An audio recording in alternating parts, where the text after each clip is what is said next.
কি ব্যাপার কি তুমি আমার এরকম করে ডাকলে কিসের জন্য? কি জন্য? তোমাকে এরকম করে ডাকলে কি তোমার মান সম্মানের ক্ষয়ক্ষতি হয়ে যাবে না? এই মেয়ে, এই তুমি আমার তুমি করে করছো কিসের জন্য? তুমিও তো আমাকে তুমি করেই কলা। ওরে বাপ রে বাপ, এই ধাইনি মরিস তো আমার মান সম্মান নিয়ে আসলেই কুতকুত খেলতেছে। এই যে আপনি আমার মারবার জন্য আপনার এই মাস্টার আমার এলাকা পাঠিয়েছেন কি জন্য? মাস্তান মানে কি করছো? ওই যে রকি পলক ওগুলো তো আপনার পোষা মাস্টার। এই ভদ্রভাবে কথা বলবেন, ওরা ভদ্র ছেলে, আমার ছোট ভাই। আরে দূর মিয়া, বয়স থেকে ছোট পোলাপানের নিজের বন্ধু বলতেছেন, এই হচ্ছে আপনার মান সম্মানের নমুনা না?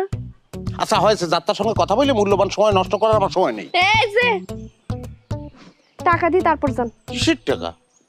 আপনার কাছ থেকে আমি যেই টাকা পাই সেই টাকা পাই মানে? কাল আপনার উপর ভাব নিয়ে আমি যে 50 টাকা লাভ 3000 টাকায় কিনেছি